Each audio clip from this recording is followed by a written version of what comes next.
U mikrofonu pan Martin Hrnčár, trenér Frýdku Místku po dnešním velmi důležitém utkání proti Znojemskému Orlu. Pane trenére, bylo to utkání trošku, každý chvilku tahal pilku, nicméně happy end pro naše barvy, pojďme to utkání zhodnotit. Myslím si, že bolo to síce napínavé, ale pre mňa ako trénera je tam veľa nespokojností a veľa vecí, ktoré my musíme riešiť inak, hlavne keď 2-0 vyhrávame. Tá prvá tretina bola taká hodne rozháraná. Nemyslím si, že sa divákom moc hokej páčil z hľadiska predvedenej hry.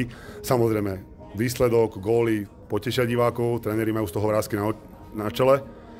Druhá tretina, keď 2-0 vyhrávame, jediná úloha potvrdiť tie dve tretiny z tých predchádzajúcich dvoch zápasov, kedy sme boli dominantní aj proti Zlínu doma, aj v Šerove druhú tretinu. Práve naopak. A keď sme sa zlakli, že 2-0 vyhrávame, chyba na chybu, straty pukov, zlé rozhodnutia v priestoroch u nás v pásme, dostali sme 2 góly, na to hneď tretí.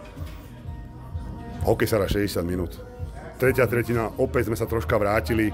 Paradoxne, my skôr vždy prehrávame a dostávame sa do zápasu 0-1, 0-2 a to nám asi viacej vyhovuje. Dostať sa do pozície, že 2-0 vyhrávame, to sa nám ešte nestalo a bolo to troška asi aj nové, ale jednoducho my nemôžeme takýto zápas pustiť z rúk, keď jasne máme vedenie, môžeme dať na 3-0, urobíme 2 hlúposti, dostaneme góly, na to nás súper zavre.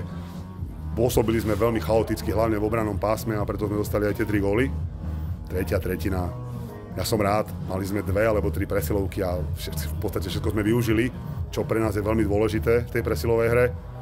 A potom už aj tí chalani dvihli sa, veľa blokov, už to bolo lepšie, už sme sa vedeli udržať na puku v útočnom pásme, dobré bloky, golman a už to tak v postute išlo, no a gól do prázdnej nás vykúpil, ale opakujem, mám veľa výhrad k našemu výkonu a myslím si, že to nebol ideálny výkon z našej strany.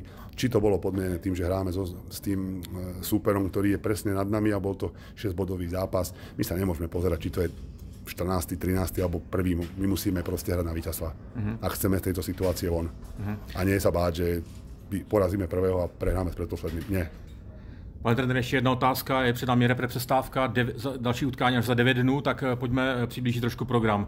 Předpokládám, že to nebude žádná procházka růžovým sadem, ale budete tvrdě pracovat tady v Polárce. Tak tvrdě pracovat určite budeme, ale tým, že je ten program neskutočne nabitý, kedy sú tam vložené pondelky a hráte zápas za zápasom, kedy nesiate poriadne ani trénovať, tak chlapi dostanú 2 dní voľno, vrátime sa zase v útorok, potrénujeme v tom týždni, kde ešte tiež budeme robiť nejaké ďalšie nové veci, ktoré sme nestihli pri mojom nástupe. Zase tam bude aj troška nejaký break a v podstate od soboty sa začneme chystať už na tú ďalšiu časť. A zase začíname v pondelok a čaká nás 8-9 zápasov v rýchlom slede za sebou.